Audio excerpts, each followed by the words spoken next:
No one showed up for my son's heart surgery. Not one familiar face in the white glare of that waiting room.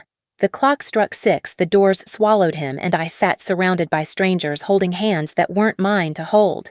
Hours later, every family left with smiles except me. My chair stayed cold, my phone still silent. 3 days passed before the screen finally lit up. Need $5,000 for your sister's wedding dress. I sent 50 cents with one line by a veil. The next morning, the bank called. And that's when everything in our family cracked wide open. Before I tell you the rest, tell me where are you listening from, so I know I'm not alone. And when you've heard my story, tell me what would you have done in my place. I grew up learning how to disappear quietly. In our house, love had a schedule and it never ran on my time. When I brought home straight A's, Mom said, "Don't brag, Ava gets sensitive." When I fixed the leaky faucet, Dad smiled like it was his idea. I learned early that peace came cheaper than recognition. Ava cried once because she lost a necklace. Mom turned the whole house upside down. When I misplaced my science trophy, she said, "Stop being dramatic, Claire. It's just a thing." I stopped asking for help after that. I started staying out of the way, doing the chores, paying the bills when Dad forgot stepping in when Ava fell apart over small things. I became the quiet one, the reliable one, the one no one checks on because she's fine. When I got my first steady job at the hospital, Mom called to say, "You're lucky to have it, honey. Maybe you can help Ava get started with her business." Ava hadn't even graduated yet. I said sure, because that's what I always said, sure. Then came the conversation that sealed the pattern. Mom and Dad sat at my kitchen table, hands folded like they were about to pray. "It would just make things easier if we had access to your savings," Mom said. "You know, in case of emergencies. Family helps family." I hesitated, but Dad added, "You're always so organized, Claire. We'd never touch a cent unless it was necessary." They left with signed papers calling me their responsible girl. I remember the smell of coffee cooling between us, the silence after they closed the door. That was the moment I realized I'd just handed over more than access, I'd handed over permission. Over the years, emergencies looked like a broken dishwasher at their house, a vacation deposit for Ava, or a bridal shower fund. Every withdrawal came with a thank you text that read more like a receipt, "You're a lifesaver." Never a call, never a visit. Just expectations dressed up as gratitude. Still, I stayed quiet. When Ava bragged about how Mom always believed in her, I smiled. When Dad told people both our girls are doing great, I nodded, though I knew only one of us got saved seats at the table. The last time I saw them before Leo's surgery, we were at Sunday dinner. Ava talked about her upcoming wedding, how everything had to be perfect. Mom leaned in, glowing, "It'll be the event of the year." No one asked about Leo's condition, not once. I passed the mashed potatoes, pretending not to notice, pretending not to care. But I did. I always did. That night after they left, I sat at the kitchen counter reviewing Bill's hospital forms and pre-surgery checklists. Leo was asleep on the couch, his small chest rising beneath the blanket. My phone buzzed a group chat message, "Ava's dress fitting tomorrow. Can everyone pitch in for the final payment?" I stared at the message until the screen dimmed. I didn't reply. I just opened my folder labeled Leo, appointments, and kept checking every box, every form, every instruction. Because that's what I do. I show up, even when they don't. 3 days after Leo's surgery, the house was too quiet. The hum of the air purifier, the click of the clock, everything sounded louder than it should. Leo slept on the couch, wrapped in a blanket that still smelled like the hospital. His chest rose carefully, each breath measured fragile. I made soup and kept the volume low, afraid of disturbing the only kind of peace we had left. My phone sat face down on the counter. No missed calls, no messages. No one had come. Not my parents, not my siblings. They all knew the date. They'd promised. When the timer beeped, I turned off the stove. That's when it buzzed 3 short vibrations, 1 message.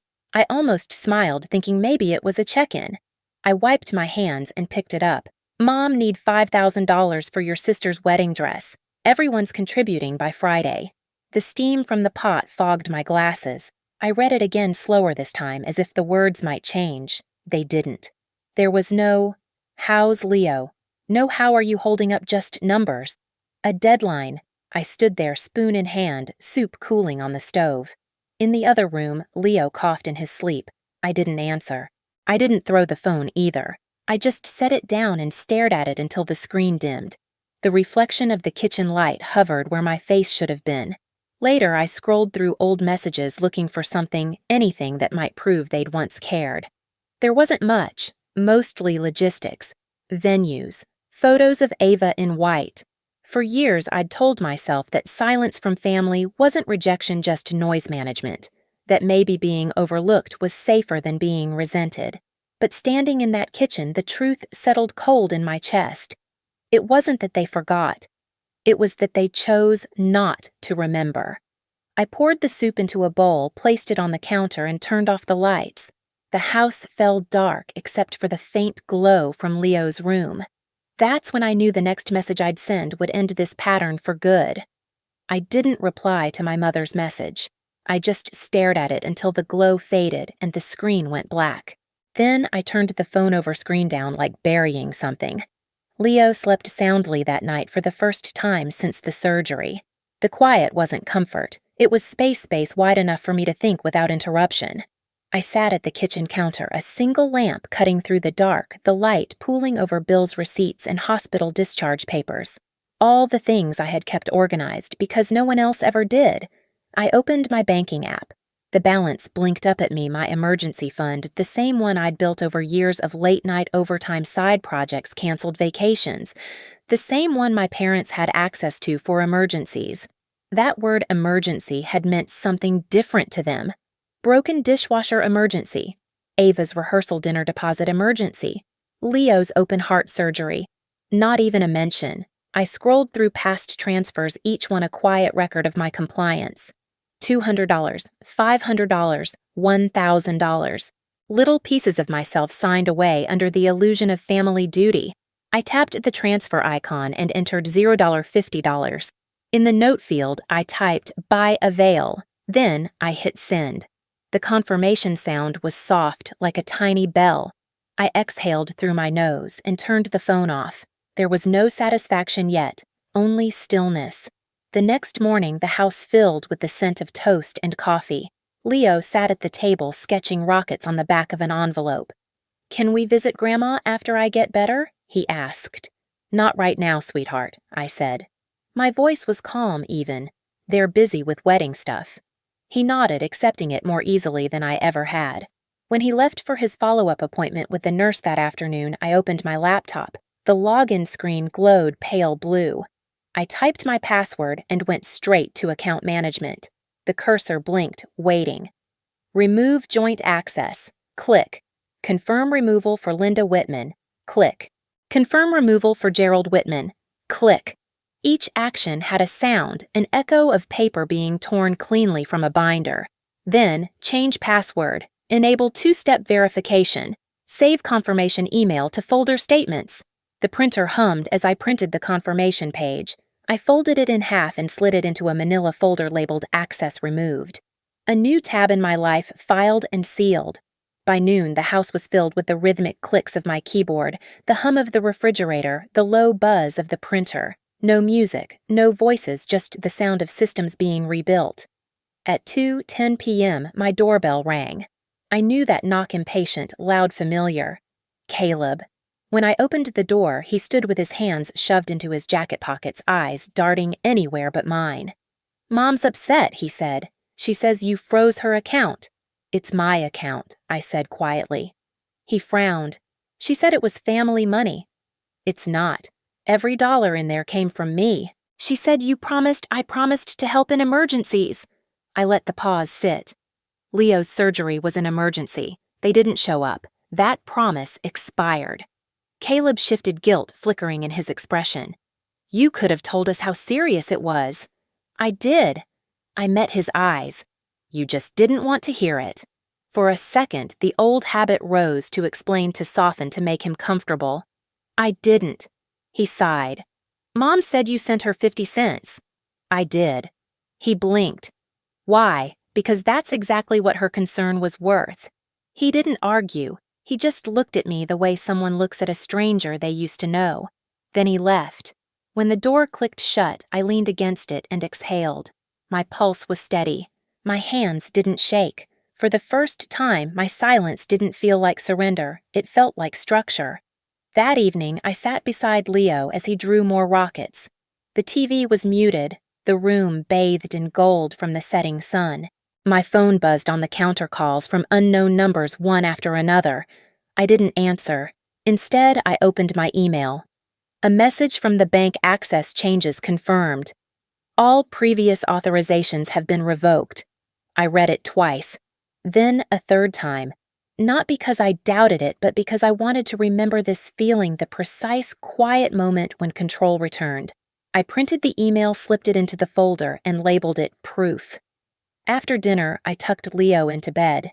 He fell asleep mid-sentence, his hand curled around mine. I watched his chest rise and fall, the faint scar catching the lamplight. That scar was proof, too, of endurance, of what was worth protecting. In the kitchen, I poured myself water and stared out the window. Across the street, lights flicked on in other homes, families gathering, laughing, existing without me. And for once, that didn't sting, because tonight I wasn't excluded. I had chosen absence. Before going to bed, I took one last look at my folder, the tidy stack of confirmations dates and signatures. Evidence not of revenge, but of correction. I closed the laptop, turned off the light, and let the silence stay. This time, it belonged to me. The next morning began like any other gray light slipping through the blinds, the quiet hum of a refrigerator, Leo still asleep. I poured coffee and watched the steam twist up from the mug, the house holding its breath. The phone rang once, twice, then stopped. A few seconds later, it rang again. Unknown number. I answered. Ms. Whitman, this is Ethan Cole from Pacific Union Bank. His tone was courteous, measured. Your mother is here in my office. She says she's having trouble accessing an account you share.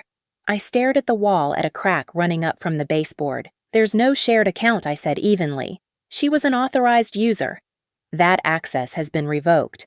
A pause on the line. Understood. She's insisting it's a family fund, not an individual account.